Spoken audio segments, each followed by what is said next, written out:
राजस्थान के टोंक में PM Modi rally को संबोधित कर रहे हैं। आइए आपको सीधा लिए चलते हैं। भाग्य है कि मुझे शूरवीरों की धरती सवाई माधोपुर आने का मौका मिला है।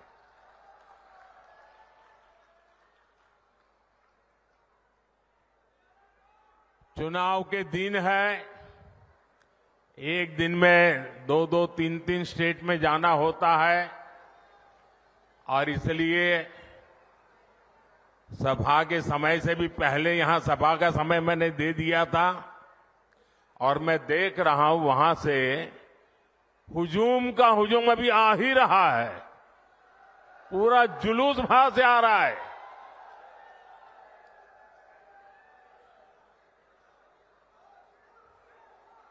मुझे लगता है कि मेरी सभा पूरी होने के बाद भी लोग आते रहेंगे। तो जो अभी पहुंच नहीं पाए हैं, रास्ते में दिख रहे हैं, मैं उनकी क्षमा मांगता हूं, क्योंकि मुझे तो इंतजार नहीं कर सकता, आगे चलना पड़ेगा। लेकिन ये मैं जो उत्साह देख रहा हूं उसमें एक मजबूत भारत के लिए आशीर्वाद है। इसलिए हर तरफ यही गूंज है, फिर एक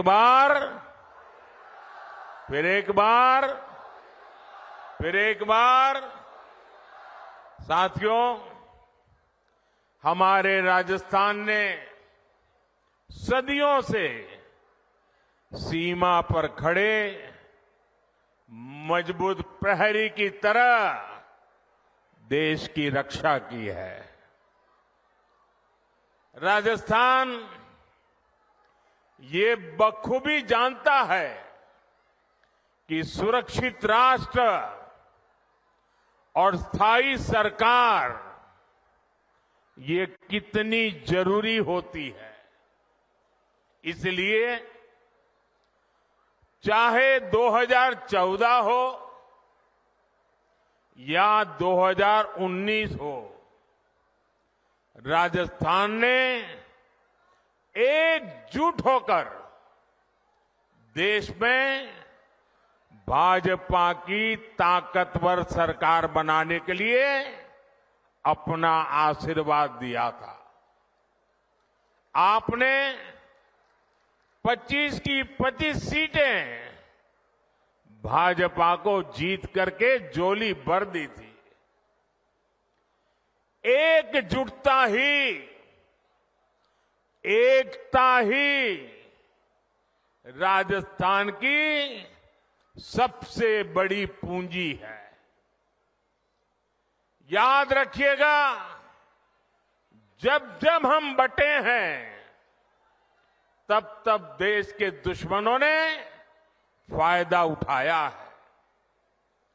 अब भी राजस्थान को बांटने की, यहां के लोगों को बांटने की पूरी कोशिशें हो रही हैं।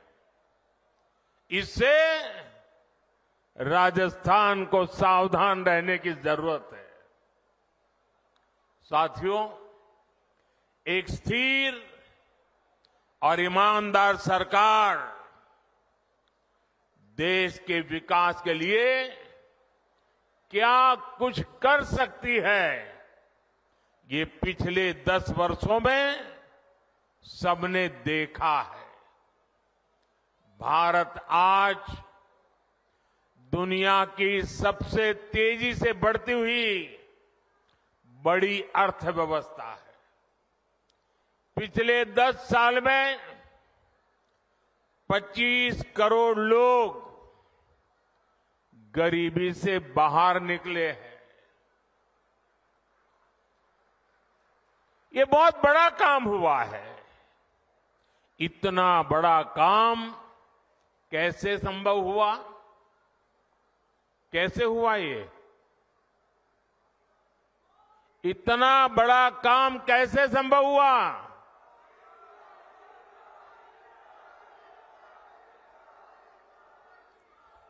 देश को सबसे मजबूत स्थिति में किसने पहुंचाया? किसने पहुंचाया? माताएं बहनें बताएं, किसने पहुंचाया? ये आपकी उदारता है, आपका प्रेम है, आपके आशीर्वाद है कि आप सारी क्रेडिट मोदी को दे रहे हैं। लेकिन सच्चाई ये है कि ये जो कुछ भी हुआ है ना, वो आपके एक वोट की ताकत के कारण हुआ है, आपके कारण हुआ है। जो 25 करोड़ लोग गरीबी से बाहर निकले हैं ना, वो जो पुण्य है, उस पुण्य के हकदार आप हैं। जिस गरीब को पक्का घर मिला है, उसका जो पुण्य है, उस पुण्य के हकदार आप हैं। जिस गरीब को मुफ्त राशन मिला है, जिस गरीब का चूल्हा जलता रहा है, उसके कारण जो पुण्य मिला है, वो पुण्य के हकदार आप हैं, आपका वोट है। साथियों, 2014 में आपने मोदी को दिल्ली में सेवा का अवसर दिया, तो देश ने वो फैसले लिए जिसकी किसी ने कल्पना भी नहीं की थी। लेकिन आप सोचिए, अगर कांग्रेस 2014 के बाद भी और आज भी अगर दिल्ली में कांग्रेस की सरकार होती, तो क्या क्या हुआ होता? कांग्रेस होती तो जम्मू कश्मीर में आज भी हमारी सेनाओं पर पत्थर चल रहे होते। चलते कि नहीं चलते? कांग्रेस होती तो सीमा पार से आकर दुश्मन आज भी हमारे जवानों के सिर काटकर ले जाते। कांग्रेस सरकार कुछ न करती। कांग्रेस होती तो ना हमारे फौजियों को 1 रैंक 1 पेंशन लागू होती, और ना ही हमारे पूर्व सैनिकों को 1 लाख करोड़ रुपया मिलते। कांग्रेस होती तो देश में आए दिन देश के कोने कोने में सीरियल ब्लास्ट, बम धमाके होते ही रहते, निर्दोष लोग मरते ही रहते। कांग्रेस ने तो राजस्थान में जो सीरियल ब्लास्ट हुए थे, बम धमाके हुए थे, उन दोषियों को बचाने का घोर पाप भी किया है। कांग्रेस होती तो कोरोना के समय ना किसी को मुफ्त राशन मिलता और ना ही किसी को मुफ्त वैक्सीन मिलती। कांग्रेस होती तो देश में महंगाई से हाहाकार मचा होता। कांग्रेस पार्टी देश की मुसीबत में अपने लिए भ्रष्टाचार के नए मौके तलाशती। और राजस्थान के मेरे भाइयों और बहनों, आप लोग तो कुछ महीने पहले ही कांग्रेस के पंजे से मुक्त हुए हैं। कांग्रेस पार्टी ने सत्ता में रहते हुए जो जख्म दिए, वो राजस्थान के लोग कभी भी भूल नहीं सकते। कांग्रेस ने महिलाओं पर अत्याचार के मामले में राजस्थान को नंबर 1 बना दिया था। और दुर्भाग्य देखिए, कांग्रेस के लोग विधानसभा में बेशर्मी के साथ कहते थे कि ये तो राजस्थान की पहचान है। अरे डूब मरो, ये शोभा नहीं देता है, ये शोभा नहीं देता है आपको। टोंक में किन असामाजिक तत्वों के कारण यहां की इंडस्ट्री बंद हो गई, ये भी आप जानते हैं। लेकिन आपने हमारे भजनलाल जी को सेवा करने का मौका दिया है और जब से भजनलाल जी और उनकी टीम काम पे लगी है, माफिया, अपराधी राजस्थान छोड़कर भागने पर मजबूर है। पेपर लीक माफिया भी भजनलाल जी का कानूनी डंडा चलने के बाद ठंडा पड़ गया है, जबकि अभी तो इन्हें सिर्फ 3-4 महीने ही भजनलाल जी और उनकी टीम को हुआ है। जो अपराधी धोखे में है वो जान ले ये भजनलाल जी है। अभी तो भजनलाल सरकार की गाड़ी चलनी शुरू हुई है, अभी तो टॉप गियर में आना बाकी है।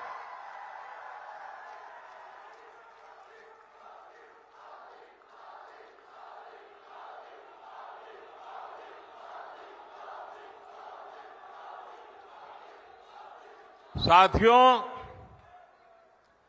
आज हनुमान जयंती पर आपसे बात करते हुए मुझे कुछ दिन पहले की एक तस्वीर भी याद आ रही है। हो सकता है आप में से बहुतों तक ये खबर नहीं पहुंची होगी, मीडिया का काम था ये बात पहुंचाए, लेकिन नहीं पहुंचाई होगी। वो तस्वीर है कांग्रेस के शासन वाले कर्नाटका की। कुछ दिन पहले वहां एक छोटा दुकानदार, उसको सिर्फ इसलिए बुरी तरह से पीटा गया, लहूलुहान कर दिया गया, क्योंकि वो अपनी दुकान में बैठे बैठे हनुमान चालीसा सुन रहा था। ये कांग्रेस की कर्नाटका की सरकार का काम देखिए।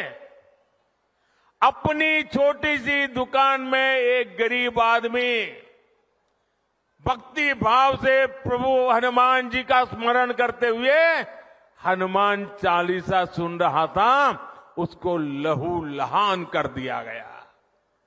आप कल्पना कर सकते हैं, कांग्रेस के राज में हनुमान चालीसा सुनना भी गुनाह हो जाता है। कांग्रेस के राज में अपनी आस्था का पालन करना भी मुश्किल हो जाता है और राजस्थान तो खुद इसका भुक्तभोगी रहा है। अब सीधी सीधी बात है, जब उनके पार्टी, उनके सारे नेता प्रभु राम का मंदिर बने, प्रभु राम का प्राण प्रतिष्ठा का अवसर हो, मंदिर के लोग जाके रूबरू में आने के लिए निमंत्रण दे, सम्मानपूर्वक निमंत्रण दे और पब्लिकली उस निमंत्रण को ठुकरा दिया जाए, तो उनके चेले चपाटे भी हनुमान चालीसा करने वालों को पीटेंगे कि नहीं पीटेंगे भाइयों?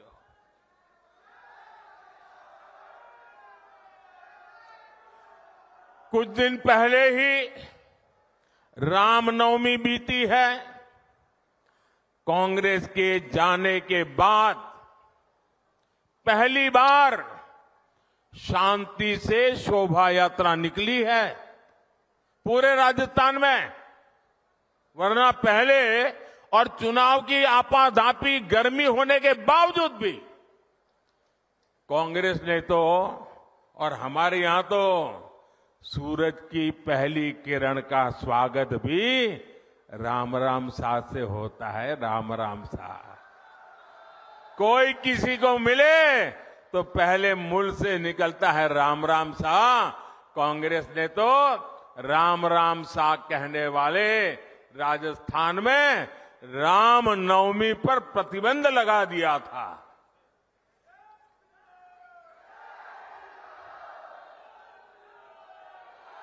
और हमारे किरोड़ी लाल ऐसे हर मुद्दे पर लड़ाई लड़ते थे। कांग्रेस ने शोभा यात्रा पर पत्थरबाजी करने वालों को सरकारी संरक्षण दिया था। इसी कांग्रेस पार्टी ने तुष्टीकरण के लिए मालपुरा, करौली, छबड़ा, टोंक, जोधपुर को दंगों की आग में झोंक दिया था। झोंक दिया था कि नहीं झोंक दिया था? झोंक दिया था कि नहीं झोंक दिया था? क्या ऐसे लोगों को माफ करोगे? अब भाजपा सरकार आने के बाद किसी की हिम्मत नहीं है कि आपकी आस्था पर सवाल उठा दे। अब आप चैन से हनुमान चालीसा भी गाएंगे और राम नवमी भी मनाएंगे। ये भाजपा की गारंटी है।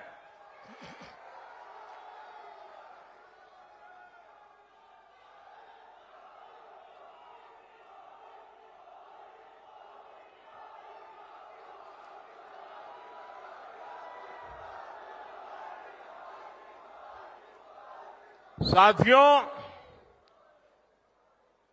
अभी परसों जब मैं राजस्थान आया था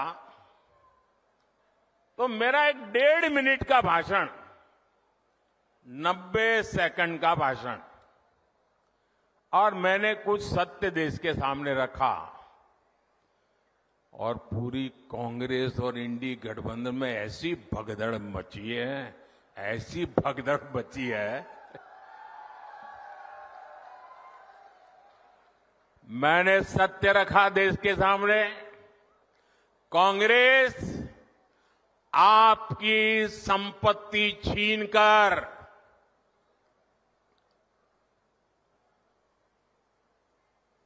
उनके खास लोगों को बांटने की गहरी साजिश रचकर बैठी है। 2-3 दिन पहले मैंने कांग्रेस की इस वोट बैंक की राजनीति, तुष्टीकरण की राजनीति का पर्दाफाश किया था। इससे कांग्रेस और उसको सिस्टम में उनको इतनी मिर्ची लगी है, इतनी मिर्ची लगी है कि वो हर तरफ गालियां देने।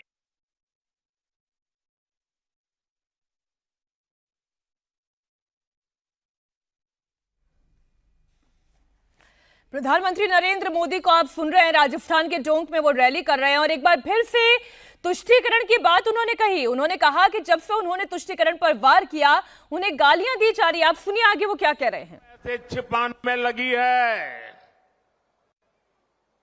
जब आपने नीति बनाई है, निर्णय लिया है, तो अब जब मोदी जी ने खुलकर के राज रख दिया, आपका हिडन एजेंडा बाहर आ गया, तो अब कांप रहे हो। अरे हिम्मत है तो स्वीकार करो, हम आपसे मुकाबला करने के लिए तैयार हैं।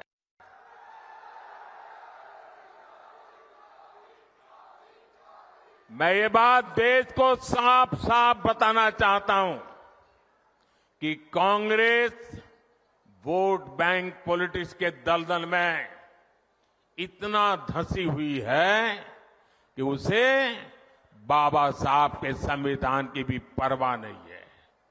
और आपको पता होगा, उन्होंने मैनिफेस्टो में तो लिखा है कि आपकी संपत्ति का सर्वे करेंगे। हमारी माताओं बहनों के पास जो स्त्री धन होता है, जो मंगलसूत्र होता है उसका सर्वे करेंगे। और फिर उनके एक नेता ने तो भाषण में कहा एक्सरे किया जाएगा, एक्सरे किया जाएगा। मतलब आपके घर में अगर बाजरे के अंदर डिब्बे में भी कुछ रखा है तो वो भी एक्सरे करके खोजा जाएगा। दीवार में कहीं रखा है तो उसको भी एक्सरे करके खोजा जाएगा। पूरा एक्सरे करने वाले की घोषणा की है और उनके नेता ने पब्लिकली कहा है। और फिर आपकी सारी संपत्ति जरूरत से ज्यादा जो भी होगा वो उनका कब्जा करेगी उनकी सरकार, कहते हैं, और फिर लोगों को बांट देंगे। अगर आपके पास 2 घर है, यहां गांव में घर है और बच्चों के लिए आपने जयपुर जोधपुर में अगर एक छोटा फ्लैट ले लिया है तो एक्सरे करेंगे कि भाई 2 घर है, एक वापस दो, सरकार को दे दो। बताइए आपको मंजूर है क्या? ये मंजूर है क्या? क्या स्त्री धन पर हाथ लगा सकते हैं क्या? क्या मंगलसूत्र पर हाथ लगा सकते हैं क्या? ये पंजे की ये ताकत, भाइयों बहनों, राजस्थान में से एक भी पंजा बचना नहीं चाहिए भाइयों। अब देखिए, कांग्रेस पार्टी ने संविधान के साथ, बाबा साहब आंबेडकर के दिए हुए संविधान के साथ किस प्रकार से खिलवाड़ करने की कोशिश की। इस देश के में जब संविधान बना तब धर्म के आधार पर आरक्षण का घोर विरोध हुआ था ताकि हमारे एससी, एसटी, ओबीसी समुदाय को सुरक्षा मिलती रहे। लेकिन उन्होंने, मनमोहन सिंह जी ने भाषण किया था और उस सभा में मैं मौजूद था मुख्यमंत्री के नाते, मुस्लिमों का देश के संसाधनों पर पहला हक है, ये मनमोहन जी का बयान है। और ये संयोग नहीं था और ये अकेला बयान नहीं था। कांग्रेस पार्टी की सोच हमेशा से तुष्टीकरण की रही है, वोट बैंक की राजनीति की रही है। 2004 में जैसे ही कांग्रेस की केंद्र में सरकार बनी, उसके सबसे पहले किए गए कामों में था, सबसे पहला काम था चुनाव जीतने के बाद आंध्र प्रदेश में एससी, एसटी के रिजर्वेशन में से कमी करके मुसलमानों को रिजर्वेशन देने का प्रयास। ये एक पायलट प्रोजेक्ट था जिसे कांग्रेस पूरे देश में आजमाना चाहती थी। 2004 से 2010 के बीच कांग्रेस ने 4 बार आंध्र प्रदेश में मुस्लिम रिजर्वेशन लागू करने की कोशिश की, लेकिन कानूनी अड़चनों की वजह से, सुप्रीम कोर्ट की जागरूकता के कारण वो अपने मंसूबा जो लेके चले थे वो पूरे नहीं कर पाए। 2011 में कांग्रेस ने इसे देश में लागू करने की कोशिश की। एससी, एसटी को और ओबीसी को मिला हुआ अधिकार छीन करके वोट बैंक की राजनीति के लिए औरों को देने का खेल किया। कांग्रेस ने इतने प्रयास ये जानते बूझते किए कि ये सब संविधान की मूल भावना के खिलाफ था, लेकिन कांग्रेस ने संविधान की परवाह नहीं की, बाबा साहब आंबेडकर की परवाह नहीं की। जब कर्नाटका की बीजेपी सरकार ने, जब हमें मौका मिला तो हमने पहला काम किया, उन्होंने जो एससी, एसटी से छीन करके मुस्लिम कोटा निकाला था उसको हमने खत्म कर दिया। और जिनका हक था उनका हित सुरक्षित रखा। तो कांग्रेस पूरे देश में आग बबूला हो गई। ये मोदी समझता क्या है? अरे मोदी संविधान को समझता है, मोदी संविधान को समर्पित है, मोदी बाबा साहब आंबेडकर की पूजा करने वाला व्यक्ति है। साथियों, सच्चाई ये है कि कांग्रेस और इंडिया अलायंस जब सत्ता में था तो ये लोग दलितों, पिछड़ों के आरक्षण में सेंधमारी करके वोट बैंक पॉलिटिक्स के लिए उनकी खास जमात को अलग से आरक्षण देना चाहते थे, जबकि संविधान इसके बिल्कुल खिलाफ है। आरक्षण का जो हक बाबा साहब ने दलित, पिछड़ों और आदिवासियों को दिया, कांग्रेस और इंडिया अलायंस वाले उसे मजहब के आधार पर मुसलमानों को देना चाहते थे। मैं कांग्रेस को पूछना चाहता हूं, क्या कांग्रेस ऐलान करेगी कि संविधान में दलितों, पिछड़ों के आरक्षण को, आदिवासियों के आरक्षण को कम करके वो इसे मुसलमानों को नहीं बांटेंगे? जरा देश की जनता को वादा करो। कांग्रेसी जहां भी आए, आपको मोहल्ले में आ जाए, आपके घर में मिलने आ जाए, जरा खड़े रख करके पूछो, कर्नाटका, आंध्र जैसे राज्यों में इन्होंने आरक्षण को मजहब के आधार पर बांटने का खेल क्यों शुरू किया था? साथियों, कांग्रेस की इन साजिशों के बीच मोदी आज आपको खुले मन से गारंटी दे रहा है, दलितों, पिछड़ों और आदिवासियों का आरक्षण न खत्म होगा। ये मोदी की गारंटी है। आरक्षण न खत्म होगा और न ही उसे धर्म के नाम पर बांटने दिया जाएगा। ये मोदी की गारंटी है। 2020 में आरक्षण की संवैधानिक समय सीमा खत्म हो रही थी और उस समय आपने मोदी को सेवा के लिए बिठाया हुआ था। ये मोदी है जिसने दलितों, आदिवासियों का आरक्षण और 10 साल के लिए बढ़ा दिया था। साथियों, कांग्रेस कभी भी विकास के मुद्दे पर चुनाव नहीं लड़ती। कांग्रेस पार्टी ने इतने दशकों तक आपको पीने के साफ पानी जैसी जरूरत तक से वंचित रखा।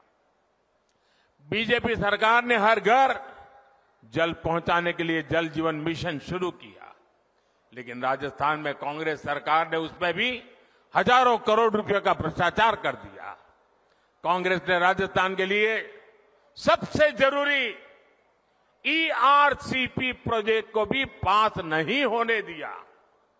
ये भाजपा सरकार ने, हमारे भजनलाल जी की मेहनत ने 3 महीने के अंदर ही ERCP परियोजना को पास कर दिया।